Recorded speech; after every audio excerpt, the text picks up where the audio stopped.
Hello class tenth student. आज हम class tenth की एग्ज़ाम जो है उसके मोस्ट इम्पॉर्टेंट क्वेश्चन डिस्कस करेंगे। और इस एग्ज़ाम में इस आप जो पेपर देख रहे हो इसके अंदर आपको जो कार्बन वाला टॉपिक है उसके अंदर से आपको कोई भी डाउट नहीं रहेगा। और इस वीडियो को अगर आप पूरे देखते हो अच्छे से पूरे ध्यान से तो आपको इस वीडियो से आपको कम से कम 7 या 8 नंबर आपको देखने को ज़रूर मिल जाएंगे आपके एग्ज़ाम में। तो वीडियो को पूरे ध्यान से देखिए, ज़्यादा लंबी वीडियो नहीं करेंगे और शुरू करते हैं। फर्स्ट क्वेश्चन है, कार्बन का परमाणु क्रमांक क्या है? कार्बन का परमाणु क्रमांक क्या होता है? तो कार्बन का परमाणु क्रमांक होता है 6 और कार्बन का प्रतीक होता है C।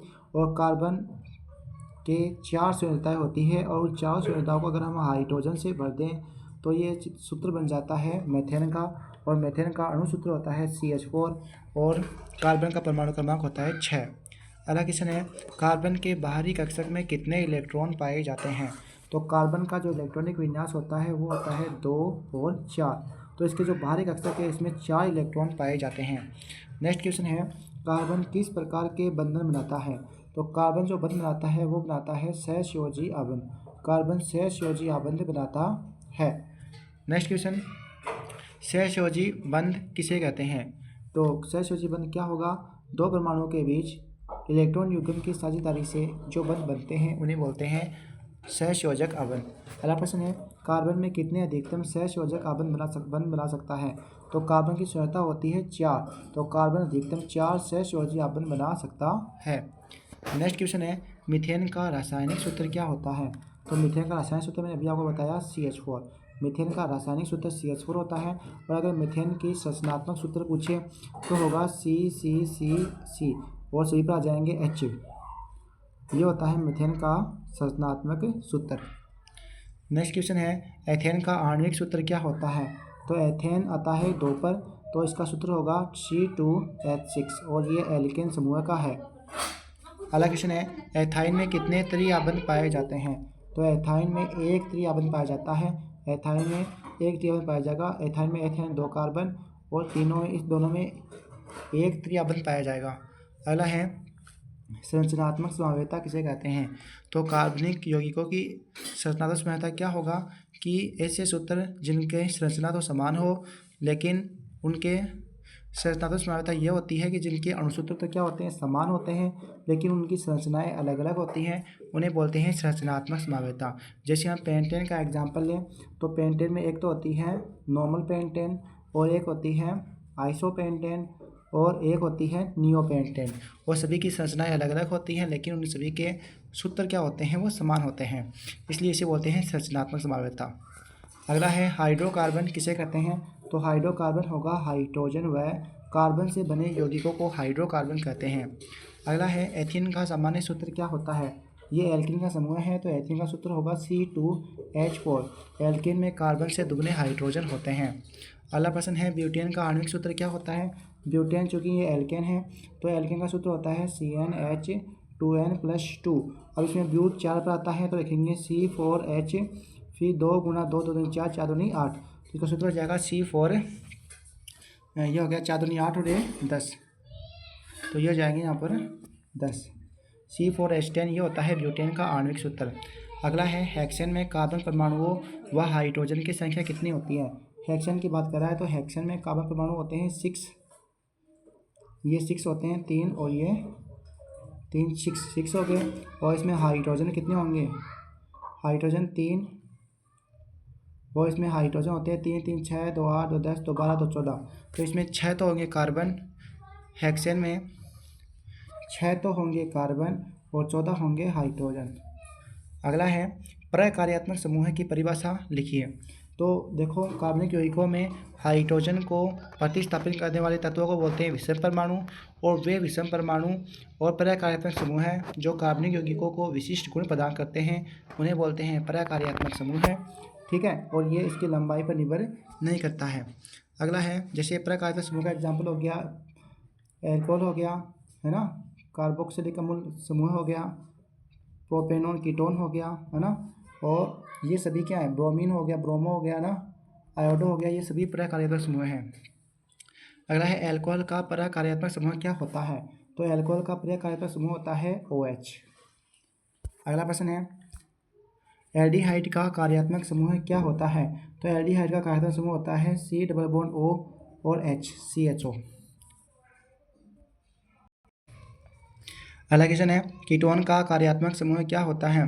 तो कीटोन का जो कार्यात्मक समूह होता है वो होता है C डबल बॉन्ड O और ये होता है कीटोन का कार्यात्मक समूह है। अगला प्रश्न है कार्बोक्सिलिक अम्ल का कार्यात्मक समूह क्या होगा? तो कार्बोक्सिलिक अम्ल समूह का जो कार्यात्मक समूह होता है वो होता है C डबल बॉन्ड O और OH। ये होता है कार्बोक्सिलिक अम्लों का कार्यात्मक समूह है। अगला है एथेनॉल का आणविक सूत्र क्या होता है? एथेनॉल का आणविक सूत्र होता है CH3 CH2 और OH। ये होता है एथेनॉल का आणविक सूत्र। ठीक है, अगला प्रश्न है एथेनोइक अम्ल का आणविक सूत्र क्या होता है? एथेनोइक अम्ल बोल रहा है तो इसमें क्या लग जाएगा? इसमें लग जाएगा CH3 C, इसमें C डबल OH लग जाता है। ये होता है एथेनोइक अम्ल का सूत्र। अगला है साबुन कठोर जल के साथ झाग क्यों नहीं देता है? तो साबुन कठोर जल के साथ झाग इसलिए नहीं देता है क्योंकि साबुन कैल्शियम और मैग्नीशियम लवणों के साथ अभिक्रिया करके इसका बना लेता है, जिसकी वजह से वह झाग नहीं दे पाता है। अगला प्रश्न है क्या डिटर्जेंट से कठोर और मृदु जल की पहचान कर सकते हैं? तो नहीं कर सकते हैं, क्योंकि डिटर्जेंट होता है ये कठोर जल और मृदु जल दोनों के साथ झाग देगा। अगला है ऑक्सीकरण अभिक्रिया लिखिए जिसमें इथेनॉल से एथेनोइक अम्ल बनाया जाता है। बहुत आसान सा है, देखो इथेनॉल का सूत्र होता है CH3 CH2 और OH, और यहाँ पर हम लेंगे क्षारीय KMnO4 और अम्लीकृत पोटेशियम K2Cr2O7।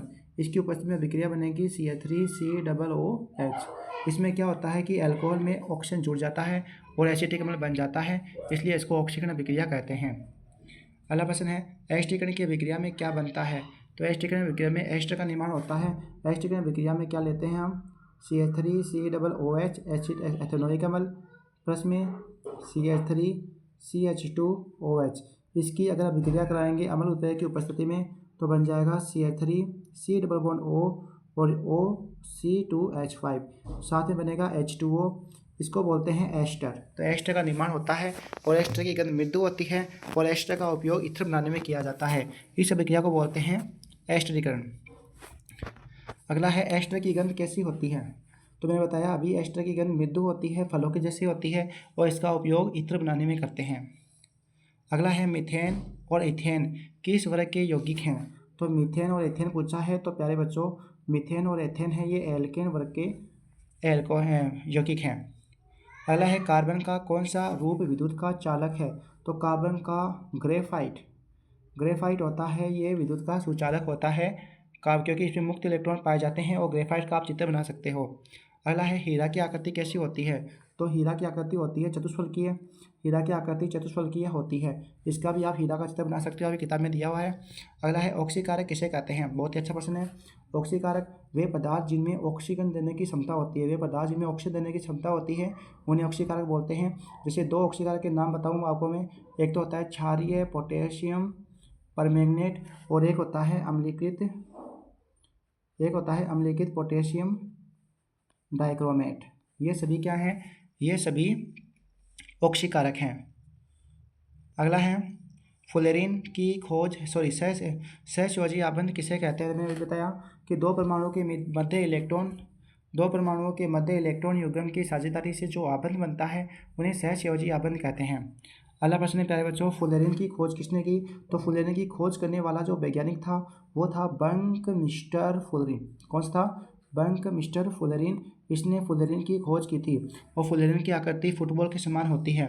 अगला है जब एथेनोइक अम्ल की सोडियम से क्रिया करवाएंगे तब क्या बनेगा? तो एथेनोइक अम्ल का सूत्र होता है CH3 COOH। अगर इसकी आपने एथेनोइक अम्ल सूत्र होता है CH3 COOH। अगर इसकी आप सोडियम से क्रिया करवाओगे तो बन जाएगा CH3 COONA सोडियम एसीटेट, साथ में बन जाएगा H2 बन जाएगा। अगला है जब ये हो गया, फिर सहसंयोजी आबंध के द्वारा CO2 अणु का निर्माण कीजिए। तो सहसंयोजी आबंध के द्वारा CO2 अणु का निर्माण करना बहुत आसान है। देखो इसमें CO2 का निर्माण करना है तो पहले C लिखेंगे बीच में, फिर लिखेंगे ऑक्सीजन, फिर लिखेंगे ऑक्सीजन। इन दोनों में क्या क्या आएगा? डबल बॉन्ड आएगा। ठीक है, अब हमें इसका क्या करना है? इलेक्ट्रॉनों का साझा करके दिखाना है इसके अंदर। तो देखो कैसे करेंगे, पहले लिखूंगा मैं C, फिर लिखूंगा O, फिर लिखूंगा O। अब यहाँ पर डबल बॉन्ड था तो क्या करूँगा? दो का साझा, यहाँ पर डबल बॉन्ड था तो करूँगा 2 का साझा। अब इसके 8 इलेक्ट्रॉन हो गए, इसमें कितने बच गए, 4 बच गए, तो 4 यहाँ पर लगा दूंगा, इसके 4 बच गए तो ये आ गए। अब ये 8 बन गए और ये 8 बन गया और ये 8 बन गया। ये निर्माण हो गया है CO2 का। अगला प्रश्न है एथेनॉल का उपयोग औद्योगिक रूप में किस नाम से किया जाता है? तो एथेनॉल है, इसको औद्योगिक रूप से बोलते हैं एल्कोहल। एल्कोहल बोलते हैं एथेनॉल को, औद्योगिक रूप में एल्कोहल के नाम से जाना जाता है। अगला प्रश्न है एल्केन एल्काइन का सूत्र लिखिए। तो प्यारे बच्चों, सबसे पहले बताता हूँ मैं आपको एल्केन का सूत्र होता है CnH2n+2। फिर बताता हूँ मैं आपको एल्किन का CnH2n। फिर बताता हूँ एल्काइन का CnH2n-2। तो ये तो ऊपर वाला था एल्केन का है, ये एल्किन का है और ये एल्काइन का है। अगला है सिरका किसे कहते हैं? तो प्यारे बच्चों, एसिटिक अम्ल होता है ना, एसिटिक अम्ल के 3 से 4% विलयन को सिरका कहते हैं। अगला है बेंजीन का संरचनात्मक व अणुसूत्र लिखिए। तो बेंजीन की संरचना बहुत आसान होती है, फिर C और ऐसे ये बच जाता है बेंजीन, ठीक है। और इसमें क्या आएंगे, 2 हाइड्रोजन आ जाते हैं और यहाँ पर क्या जाएंगे, 2 हाइड्रोजन आ जाएंगे सभी में, ठीक है। 2 हाइड्रोजन आ जाएंगे और इसका सूत्र बन जाएगा C6H6। बेंजीन वेरी इंपॉर्टेंट है एग्जाम की दृष्टि से। अगला है प्रोपेनॉन का संरचनात्मक सूत्र लिखिए। तो प्रोपेनॉन में 3 कार्बन आएंगे, 1 2 3, ये आ गया और यहाँ पर क्या जाएगा डबल बॉन्ड, ये आ गया 3 हाइड्रोजन। अगला है कार्बन की संयोजकता कितनी होती है? तो कार्बन की संयोजकता होती है 4। अगला है सहसंयोजी यौगिक का गलनांक अवयवनांक कैसा होता है? तो सहसंयोजी यौगिक का गलनांक अवयवनांक होता है निम्न। सहसंयोजी यौगिक का गलनांक अवयवनांक क्या होता है? निम्न होता है। अगला है कार्बन की चतुर्संयोजकता को समझाइए। तो प्यारे बच्चों, कार्बन की संयोजकता 4 होती है। कार्बन अपने जैसे तत्वों से या अन्य किसी तत्वों से इलेक्ट्रॉनों को साझा करके अपनी संयोजकता को पूरी करता है। अगला है संकलन या हाइड्रोजनीकरण को समझाइए। तो लिखोगे इसमें कि असंतुलित हाइड्रोकार्बन होता है ना, ये निकल और हाइड्रोजन जैसे उत्प्रेरक की उपस्थिति में क्या करेगा, इसमें हाइड्रोजन का योग हो जाएगा और बन जाता है संतृप्त हाइड्रोकार्बन। इसको बोलते हैं क्या, संकलन अभिक्रिया कहते हैं। अगला है समजातीय श्रेणी को परिभाषित कीजिए और एक उदाहरण दीजिए। तो समजातीय श्रेणी कार्बनिक यौगिकों की ऐसी श्रेणी होती है जिसमें कार्बन श्रृंखला में स्थित हाइड्रोजन को प्रकार्यात्मक समूह के द्वारा प्रतिस्थापित किया जाता है, इसे समजातीय श्रेणी बोलते हैं। तो इसका उदाहरण आ जाएगा CH3OH, C2H5 OH, C3H7 OH, C4H9 OH। ये सभी उदाहरण हैं किसके, प्रकार्य समजातीय श्रेणी के। अगला क्या है, कार्बन की स्रोतमुखी प्रकृति में से एक श्रृंखलन का गुण है, इस श्रृंखलन के गुण को समझाइए। तो कार्बन की श्रृंखला का गुण यह होता है कि कार्बन अपने जैसे कार्बन परमाणुओं के साथ या अन्य तत्वों के साथ क्या करता है, अपनी श्रृंखला बना सकता है। ये श्रृंखलाएं रेखित भी हो सकती हैं। देखो कार्बन की जो श्रृंखला होती है ना, वो रेखित भी हो सकती है, शाखित भी हो सकती है और क्या हो सकती है, वलयाकार भी हो सकती है। तो कार्बनों में भी श्रृंखला का गुण पाया जाता है। अगला है कार्बन अपनी संयोजकता को पूरी कैसे करता है? तो कार्बन अपनी संयोजकता पूरी कार्बन जैसे तत्वों के साथ या अन्य किसी तत्वों के साथ एकल परमाणुओं के साथ इलेक्ट्रॉनों को साझा करके पूरी करता है। अगला है मिशेल क्या है?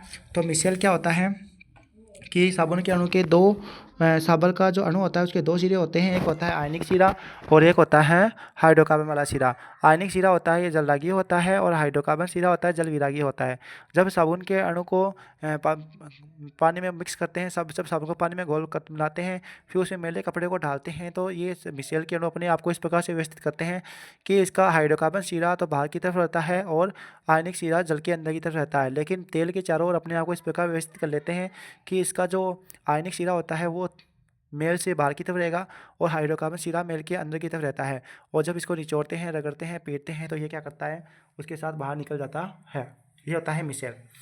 अगला है साबुनीकरण अभिक्रिया को उदाहरण सहित समझाइए। तो साबुनीकरण अभिक्रिया में क्या होता है कि जो एस्टर होता है ना, एस्टर होता है क्या, CH3COOC2H5। अगर इसकी आप सोडियम हाइड्रोक्साइड से अभिक्रिया करवा दोगे तो बन जाएगा CH3COOH, CH3CH2OH ना, वो बन जाएगा, देखो ये बन जाएगा CH2OH, साथ ही बन जाएगा CH3COONA और सोडियम मिश्रण का निर्माण हो जाएगा। इस अभिक्रिया को बोलते हैं साबुनीकरण अभिक्रिया। अगला है मेथेन और साइक्लोपेंटेन के इलेक्ट्रॉन बिंदु सतह बनाइए। तो मेथेन के इलेक्ट्रॉन बिंदु सतह बनाएंगे तो देखो ये सी होता है, इसमें यहाँ पर एच होगा, यहाँ पर एच होगा, यहाँ पर एच होगा, यहाँ पर एच होगा। सभी में सिंगल सिंगल बॉन्ड होते हैं तो क्या करोगे, एक एक इलेक्ट्रॉन का साझा कर दोगे। फिर पहले हाइड्रोजन को पूरा करोगे और उसके बाद में आप कार्बन को पूरा कर दोगे, ऐसे 8 इलेक्ट्रॉन। ठीक है, इस प्रकार ये बन जाएगा मीथेन। अगला है साइक्लोपेंटेन। तो साइक्लोपेंटेन के लिए आपको पता है वर्णलेख संरचना बनेगी, पहला, दूसरा, तीसरा, चौथा, पांचवा। और इसकी इलेक्ट्रॉन की संरचना बनानी है तो सभी में क्या होता है, सिंगल सिंगल बॉन्ड। तो मैं इसको आपको पॉइंटों से समझाता हूँ क्योंकि आप इलेक्ट्रॉनों को पॉइंट से प्रदर्शित कर सकते हो। एक एक एक एक, और यहाँ पर भी सिंगल बॉन्ड होगा और एक एक। फिर यहाँ पर क्या होता है, H H H H H H H H H H. फिर आपको हाइड्रोजन को पहले बंद करना है, फिर ऐसे ऐसे आपको 8 करके बना लेना, मिक्सअप बना लेना है, कर लेना आप। ठीक है ना, आसान सा एकदम। आगे देखो मेरे पास छोटी स्क्रीन है तो बता नहीं सकता मैं आपको। अगला है पेंटेन के कितने संरचनात्मक समूह बना सकते हैं। तो पेंटेन के आप 3 बना सकते हो। एक तो हो जाएगा नॉर्मल पेंटेन, एक हो जाएगा कौन सा, आइसो पेंटेन, और एक हो जाएगा आपका neo pentane. Neo pentane important है, पहला कार्बन, दूसरा कार्बन, तीसरा नीचे, चौथा ऊपर, पांचवा आगे, ये है नियो पेंटेन। अगला है निम्न में से संरचना बनाइए साइक्लोहेक्सेन।